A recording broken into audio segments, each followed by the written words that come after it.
Good morning. Today I want to share with you something that's been going through my mind in the last month or so. And it's just simply that it gets harder and harder to trust God as I grow older. I think as I face different career options and life decisions, it just gets harder. I have a life verse. It's a verse that I go back to over and over, and it always helps me make decisions. And it's from Proverbs 3, 5, and 6.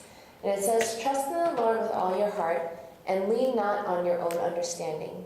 In all your ways acknowledge him, and he will make your paths straight." Now, every time I see that verse, I'm always like, I forgot. Or, that's very simple. Yeah, I could do that.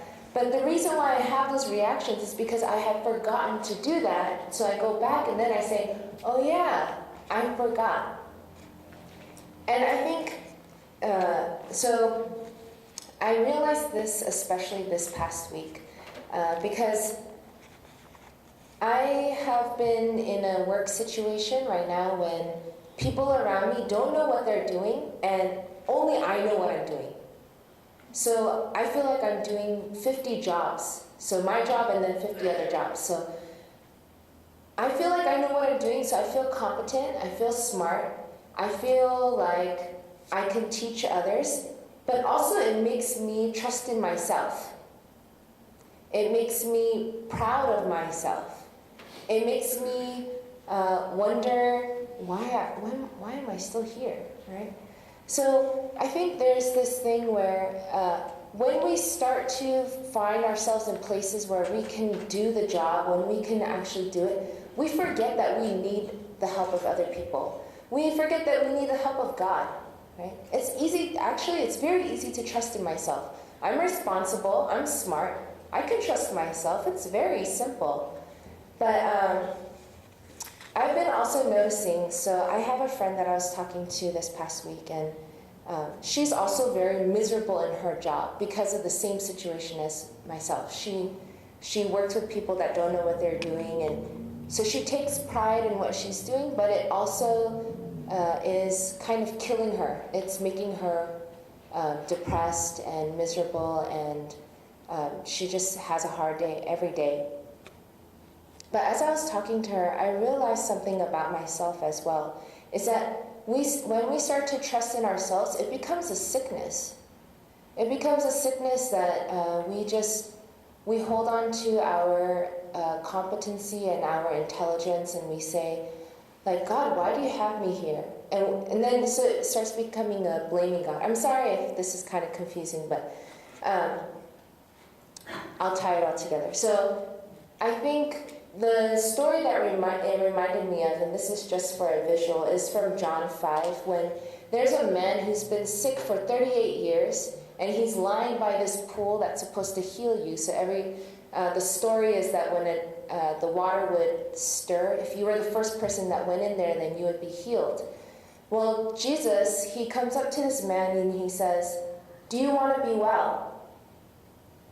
And instead of the man saying, "Yes, thank you, God, finally," he says, "Sir, I have no one to help me into the pool when the water is stirred. While I'm trying to get in, someone else goes down ahead of me." So instead of immediately responding, "Yes, I do, I want to be healed," this man is making an excuse. He says, "Well, this is what happens. Every time I do this, this is what happens." And thank God Jesus is compassionate, because he responds by saying, "Get up, pick up your mat, and walk," and the man is immediately healed. But how many times in our lives do we start to trust in ourselves, and because we trust in ourselves, we use our own strength. And because we use our own strength, we start to develop this sickness of, "Oh, God, why don't you ever help me? God, why do you always put me in these situations?" Instead of trusting where God is going to take us, trusting what God wants to do, even just simply trusting God. So then when God comes and he says, "Do you want me to help you?" "Well, God, I've been trying to do this." "What do you mean you want to help me?" When God says, do you want me to heal you of this? Well, I've been praying to you for 20 years about it. Are you going to do it now? Right? So there's this continuous complaining back or just making excuses and not really wanting to be well. We like to hold on to our sickness. For me, it's easy to hold on to my pride. It's easy to trust in myself. So when God comes to me this month and he says, Faye, I just want you to trust me and listen to what I have to say, then my automatic response was, well, God, I've been trying to listen. And I sit there and I sit there and I sit there and you don't say anything. What are you going to do about it? Come on. Right? So I pray and I hope for myself, but I also pray and hope for our church that, I guess there's two parts. One, that we really learn to trust God with everything. In everything, we acknowledge him, we give everything to him, we lean on him completely. Because I think in our society, it's easy to lean on ourselves. American society is all about making your own way. But one, that we learn to really trust in God.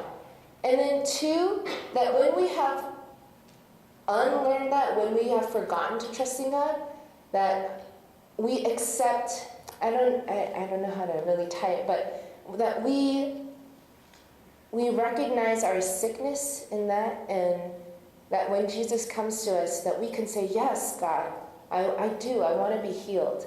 Instead of saying, well, you weren't there, so I'm doing it by myself. You didn't help me, you didn't say anything, so I'm just going to go, I'm just going to do it. So with those two things, I pray that our Hana church, our Hana family can be a whole being that can really lean on God. In the future of this church, in our individual futures, in our futures together, that we can learn to really lean on him and press into him and not trust in our own selves, not trust in our own strength, because we can do a lot, and not trust in our own intelligence, because we know a lot, and not trust in our own money, because we can make a lot, but to really trust in God. So that's my prayer for Hana Church.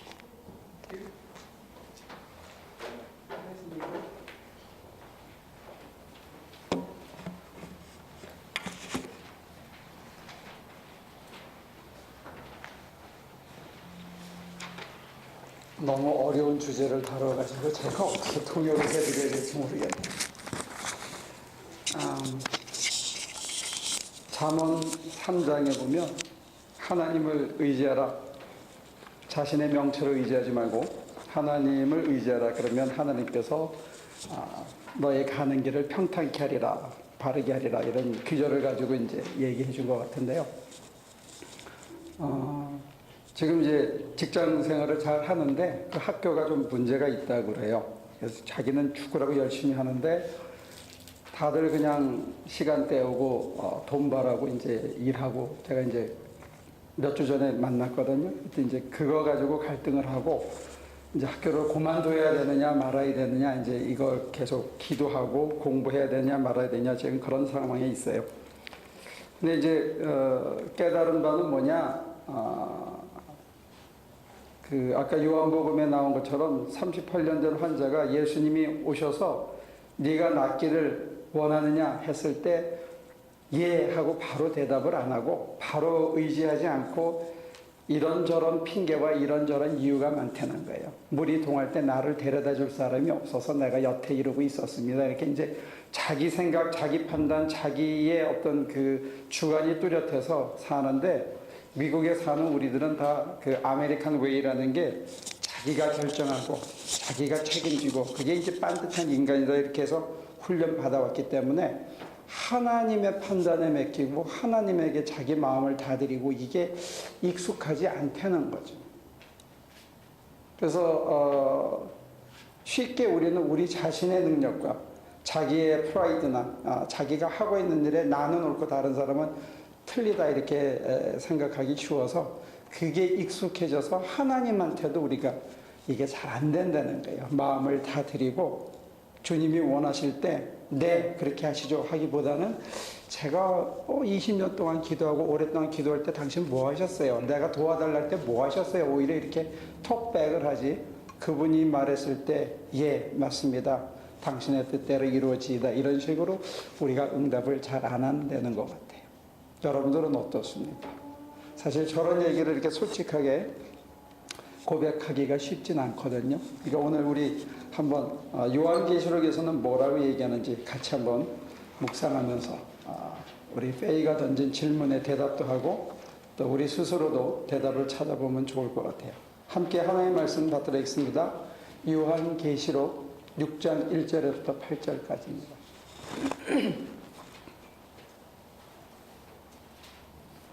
나는 그 어린 양이 그 일곱 봉인 가운데 하나를 떼는 것을 보았습니다.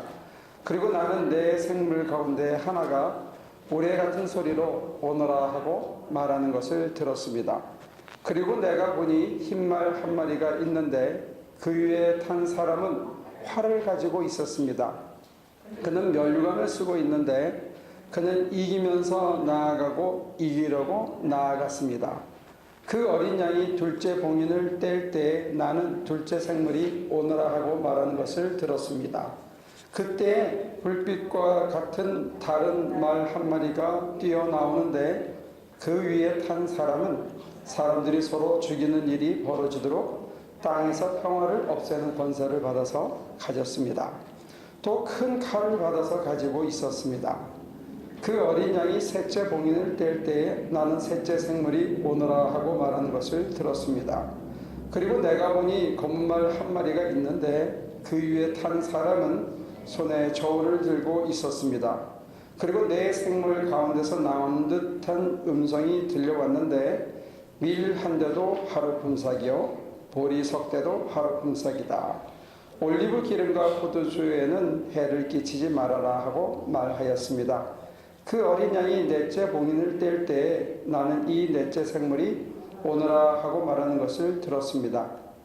그리고 내가 보니 청황색 말 한 마리가 있는데 그 위에 탄 사람의 이름은 사망이었고 지옥이 그를 뒤따르고 있었습니다.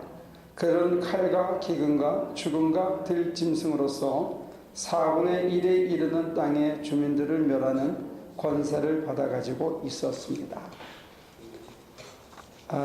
지난주에 억울하게 죽임을 당했다고 여겨졌던 그 어린 양 예수가 그 어린 양이 역사를 이렇게 이끌어가는 역사에 인간이 살고 있는 이 현실의 땅에 무슨 일이 벌어지게 하는지를 결정하는 그 두루마리의 봉인을 떼는 권세를 가졌다 이런 얘기를 전했는데 이번 주에는 실제로 이 봉인이 하나씩 떨어져 나가는 일이 벌어지고 있습니다.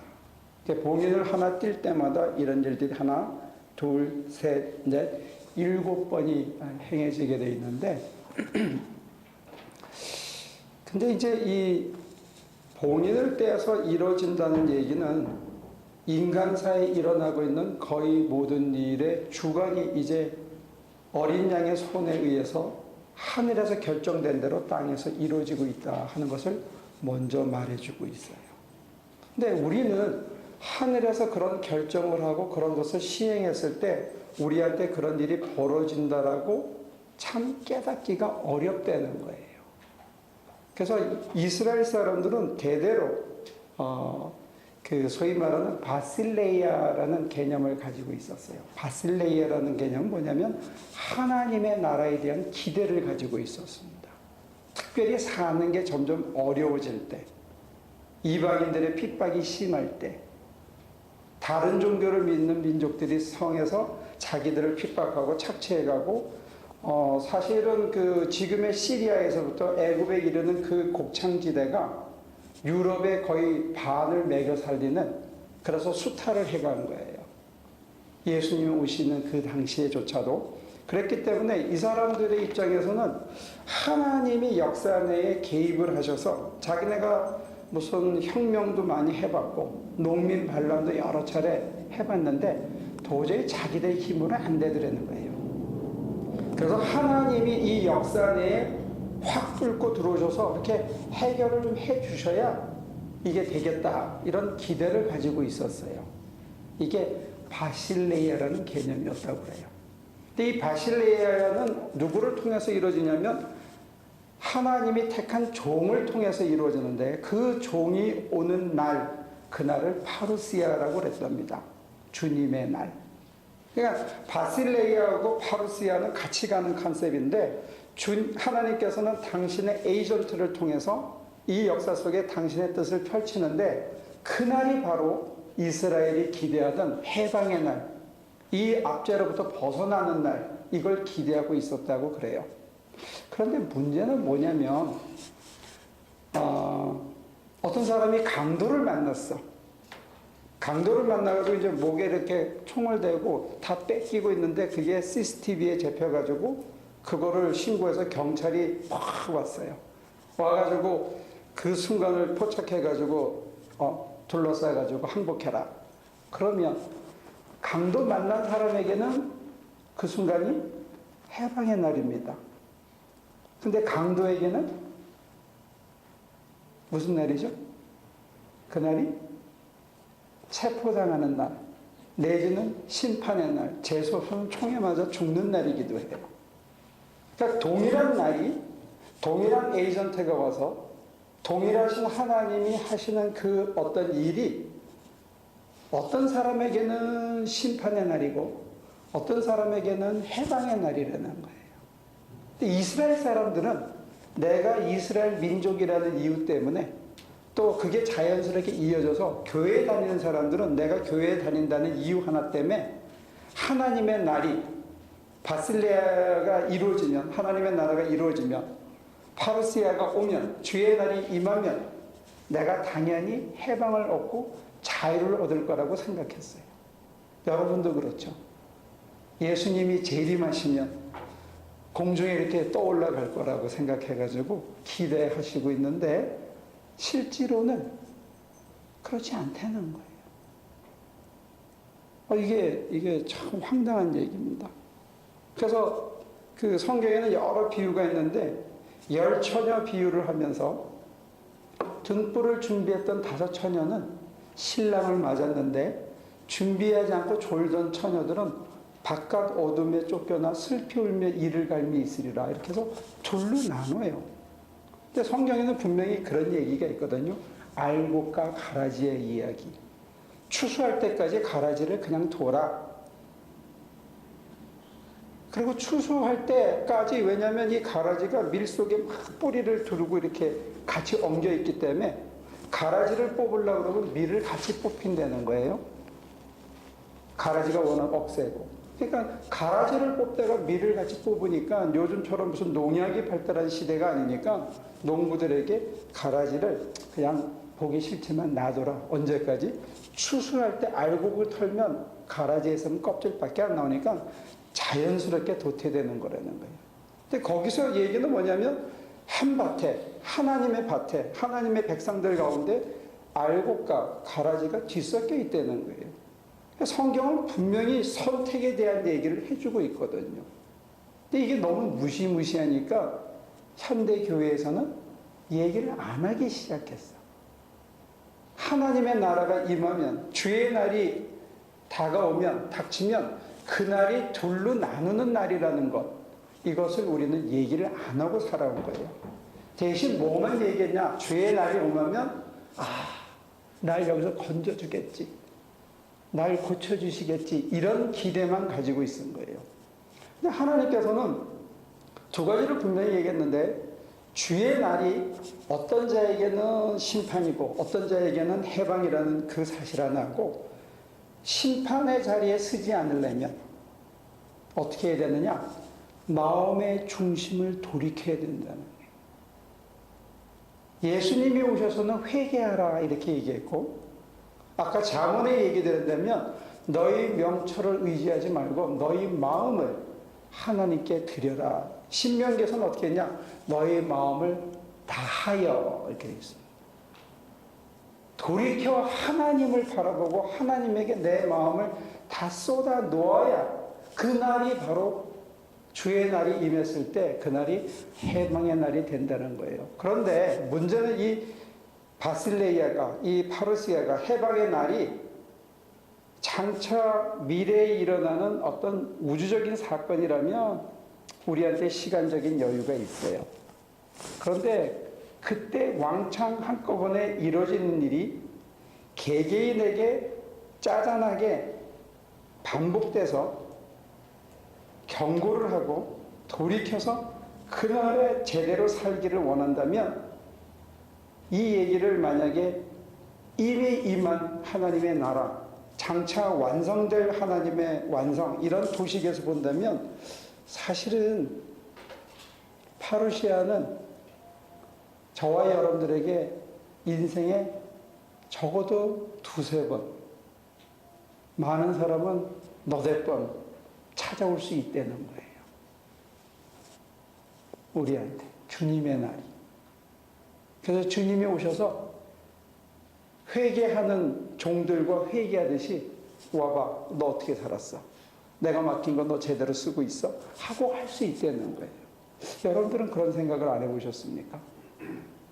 근데 이게 참 어려운 게 뭐냐면 봉인을 하나 떼고 둘 떼고 셋 떼고 넷 뗄 때조차도 이게 직접적으로 주님이 나타나서 너 이놈 이렇게 하지 않는 거예요.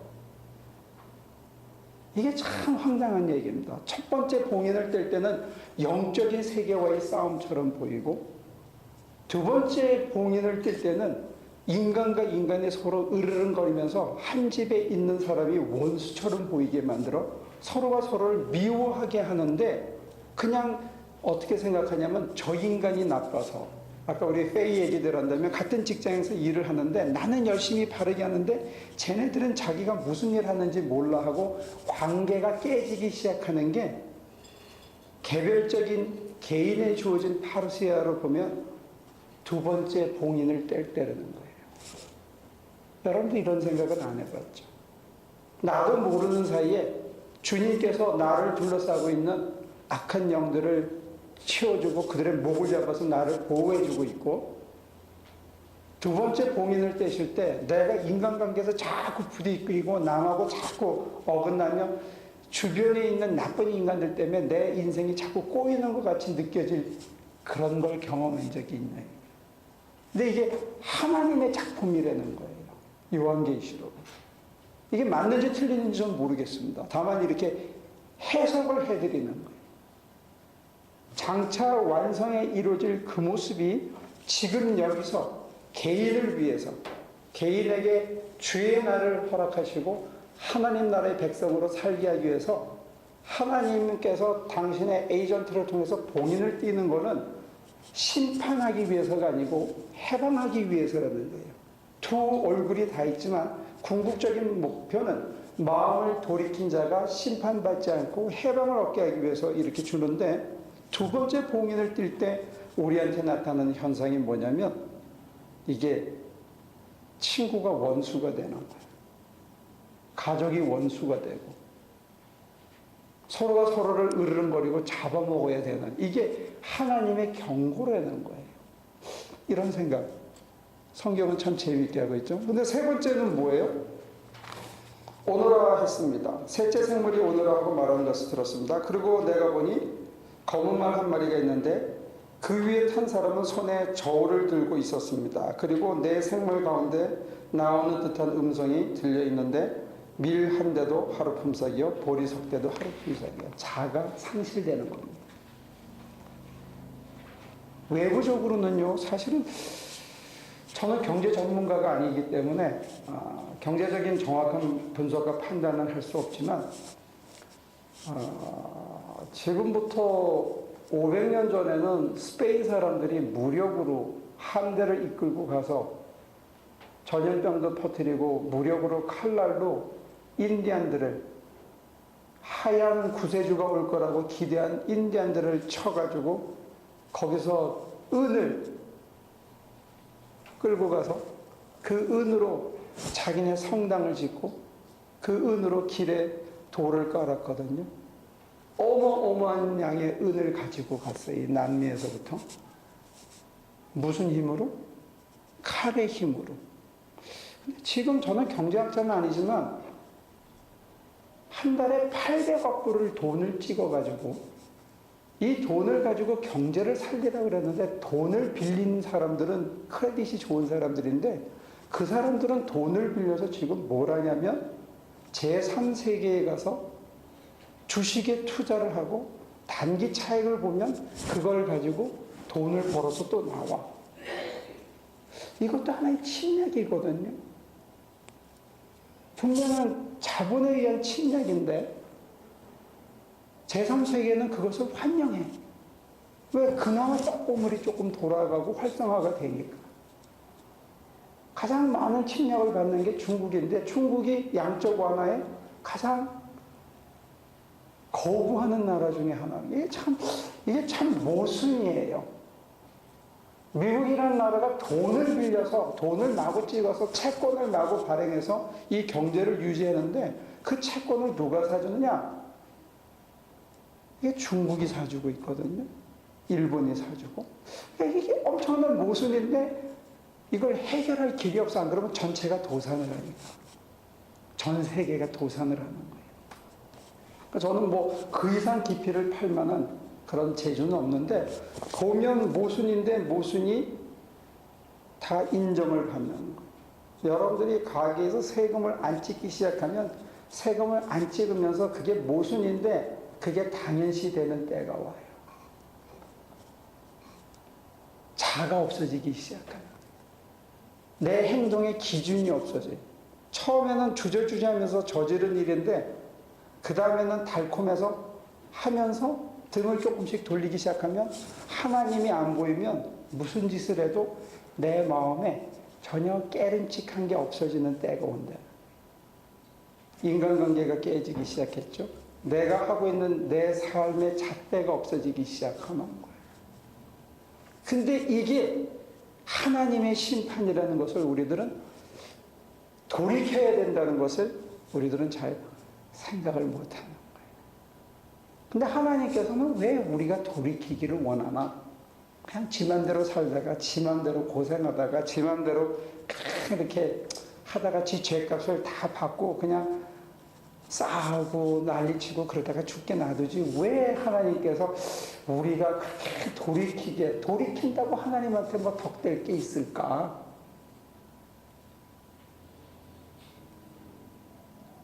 제가 손자를 보니까요, 얘가 이뻐요.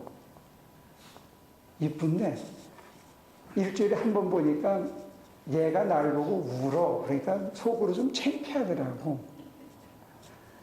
손자가 할아버지를 당연히 몰라. 아버지 누군지 어떻게 알아요. 근데 모른 채 하는 정도가 아니라 안으려 그러면 피하고 우니까 이게 좀 그래. 그래서 제가 주중에 한 번씩 찾아가 봤어요. 좀 얼굴을 익히려고. 그랬더니 어느 날 지난주인가 저를 보더니 제가 가니까 손을 이렇게 흔들어 주더라고. 샥 웃으면서. 그랬더니 그 손 흔들어주는 그 웃는 모습이 그게 그렇게 좋더라고요. 근데 그 좋은 거는 여기서 여기까지 감정적으로. 근데 제가 언제 좋냐면요. 여러분들이 믿음의 시련을 겪다가 믿음으로 세상 방식이 아니고 믿음의 방식으로 툴툴 털고 일어서서 어떻게 좀 정말 믿음으로 살아보려고 기를 쓰는 모습을 보고 부족하지만 제가 전해주는 그 얘기대로 한번 실천해 보려고 그렇게 애를 쓰고 또 그래서 정말로 외부적으로 봐가지고는 야 저거 어떻게 견디나 저 사람 참 힘들 텐데 하는데 그래도 씩 웃으면서 교회 나가고 또 선교 가면 또 말없이 따라가고 그리고 이제는 내가 정말로 믿음으로 한번 살아보겠다는 그게 보일 때 여기서부터 여기까지 전기 먹은 것 같아. 내가 살아있는 것 같아. 그 사람 때문에. 그 희열은 이거는 손자가 한번 빵긋 웃어주고 이렇게 이쁘게 하는 거 하고 비할 수 있는 게 그 외과 의사들이 하는 이유가 뭐냐 물어보니까 정말 힘든데, 중환자실에 5명, 6명이 한 사람 환자 놓고 막 달라붙어서 살 확률이 10%도 안 되는데 그걸 달라붙어가지고 막 며칠 밤을 새우고 났는데, 그 사람이 하나씩 하나씩 뛰고 살아오는 그 모습을 볼 때 그렇게 좋다는 거예요. 내가 이거 힘들어도 이거 하길 잘했구나, 이런 생각이 든다는 거예요. 물론 사람이 죽을 때 그렇게 고생을 했는데 죽어서 환자들이 시체실로 옮겨가는 걸 볼 때는 그렇게 좌절스럽기 짝이 없대요. 근데 그 살아나는 그 모습, 그것 때문에 그거 의미를 느낀다거든요. 근데 저는 뭐 거기에 비할 수 있을지 몰라도, 저도 제가 왜 이 일을 하고 있는지, 그거에 대한 의미가 이 발끝에서부터 머리끝까지 전율이 쫙 오면서 내가 이걸 견뎌내고 그래도 성경에서 이걸 찾아가지고 이 얘기를 전해준 것에 대한 어떤 희열이 있다는 거예요. 이거를 사람 살리는 맛이라고 불러요. 사람을 살게 하는. 근데 그거에 제가 쓰였다는 거예요. 에이전트로. 하나님의 생명을 살리는 권능이 저를 통해서 이렇게 펼쳐져 나가서 사람을 하나 살리고 그 가정을 살리는 걸 봤을 때 내가 살아있다는 이유를 느끼는데, 그래서 상상해 보건대 하나님께서 하나님을 떠나서 심판받아야 마땅한 인간이 마음을 돌이켜서 마음을 걱정과 근심을 하나님께 다 드리고, 불안과 초조함을 하나님께 다 드리고, 방종과 방탕을 다 버리고 이제 돌아와서 불신과 의심하고 자기 능력을, 자기 재주를 믿고 살던 인간이 그 모든 걸 하나님 앞에 토로하고 하나님의 손에 맡기고 하나님이 기뻐하는 삶을 살겠다고 되돌아왔을 때 하나님이 희열을 느낄 것 같아요. 그래서 복음성가에는 그렇잖아요. 하나님이 춤추고 하나님이 노래하고 하나님이 기뻐서 막 팔짝팔짝 뛰는 그런 복음성가가 있더라고요. 전 하나님이 아마 그러시지 않나, 그런 상상을 해봐요. 그래서 하나님께서 돌아오라 그래도 안 들어오니까 자기 말 제일 잘 듣는 예수라는 어떤 인간에게 그 모든 짐을 주어서 이 길로 하면 너희들이 쉽게 따라올 수 있다 하는 길을 보여주셨다는 거죠. 그리고 우리는 그 길을 따라가요. 그래서 그분이 온 날이 사실은 등을 돌리고 산 자들에게는 심판의 날이에요. 왜? 인생의 감격을 누리고 살 수 있는 길을 눈 감아 버렸기 때문에. 아, 내가 이것 때문에 사는구나. 사는 게 이렇게 좋은 거구나. 눈을 감기 전에는 온갖 문제와 온갖 걱정과 온갖 불안과 온갖 두려움이 가득했는데, 눈을 감고 가만히 있으니까 내 안에 임하는 이 평안, 주님이 주시는 이 평안, 주님이 십자가에 매달릴 수 있는 그 권능을 얻었던 심령의 상태를 우리가 가지게 된다면, 눈을 뜨고 보면 내게 닥친 그 모든 환경과 일 또한 지나가는 일 중에 하나일 뿐만 아니라 오히려 그 어려움을 통해서 내 영적 근력과 영적 스킬이 늘어나고 인격이 다듬어지는 아주 좋은 훈련장이라는 것을 내가 받아들일 수 있게 된다는 거예요. 그래서 군대에서, 미국 군대에서 네이비 실이나 레인저나 이런 사람들은 일반 군인들보다 훨씬 어려운 훈련을 받는데요. 훈련 기간 동안에 아무 때 나가서 내가 땡땡 하고 종치면 그냥 집에 가도 돼. 훈련 안 받아도 돼. 그 고생을 안 해도 되는데, 그 고생을, 그 기간을 10주, 20주, 30주의 훈련을 받고 나면 맨 마지막에 저 표대 앞에 딱 서는데, 해병대 같은 경우에 아무것도 안 서 있던 그날 해병대가 그 밤에 딱 가면 거기에 불이 켜지면서 성주기가 올라간대요. 그때 사람들이 이 감격하고 애국심이 끌어오른다는 거예요. 그런 것처럼 우리도 눈을 감고 평안을 허락하신 내 마음을 주님께 다 드렸기 때문에 거의 영적 공백 상태에서 누려진 그 평안의 마음으로 내게 닥친 이 훈련이 나를 예수 닮게 하기 위해서 주신 하나님의 배려요, 하나님의 날이요, 하나님의 나라가 이미 내 신령과 내 삶의 자리에서 시작되고 있다는 것을 내가 받아들인다면 우리에게 닥친 어떤 어려움도 이 또한 나를 예수님 닮게 하기 위한 하나님의 배려요, 하나님께서 나를 위해서 특별히 이 어려운 훈련장을 허락하셨구나 하고 내 마음을, 내 생각을, 내 뜻을 그분에게 돌리면 우리 하나님께서 정말로 기뻐하시죠. 야, 내가 너 때문에 산다.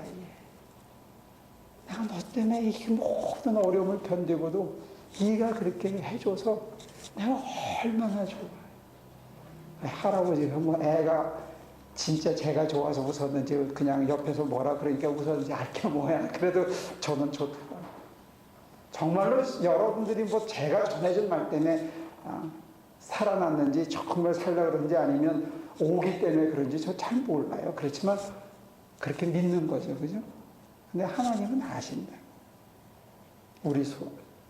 그래서 정말로 우리가 속을 하나님께 다 드려서 그 고비를 받아들이고 그걸 오히려 당신의 아들 예수를 닮아가는 모멘텀으로 내가 받아들이고 나 이제부터 그렇게 살리라.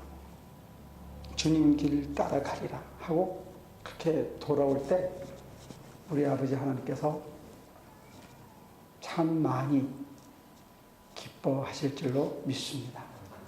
하나님을 기쁘게 해드리는 그 자리에 우리가 들어갈 때 하나님이 기뻐하시면서 당신의 품성을 우리 안에 확 심어주셔서 내가 하나님의 권능으로 우리에게 임한 이 모든 훈련과 연단을 잘 견뎌서 이제 봉인을 다 띄고 나면 7년 대환란이 있고 그걸 잘 견디고 나면 그 위에 새하늘과 새 땅이 임하는 새 예루살렘이 임하는 장면이 요한계시록 맨 마지막에 나오거든요.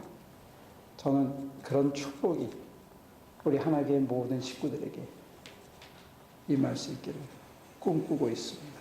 이 꿈이 이루어지시기를 주님의 이름으로 축원합니다. 기도합시다.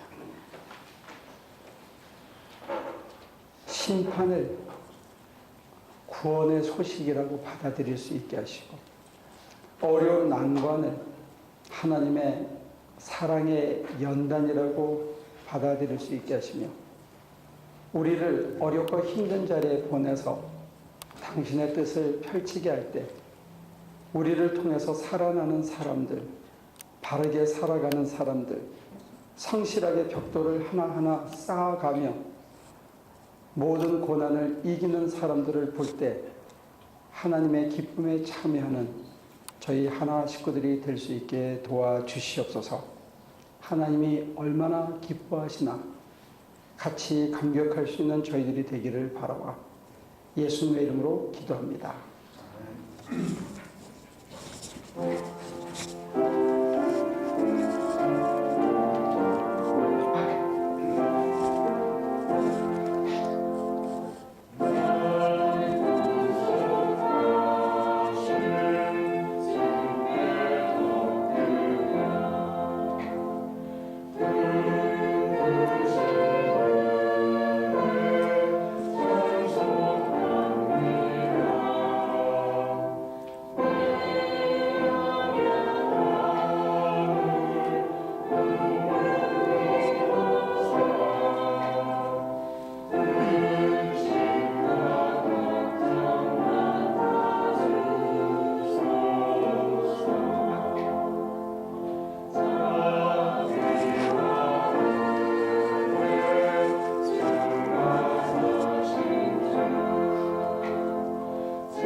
저희들도 다른 것들에 힘을 쏟지 않고 좋은 열매를 맺을 수 있도록 주님의 눈길과 발길이 닿는 곳에 저희도 힘껏 노력할 수 있도록 도와주시옵소서.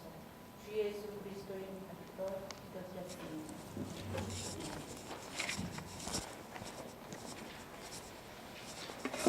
찬송 620장 같이 찬송합니다.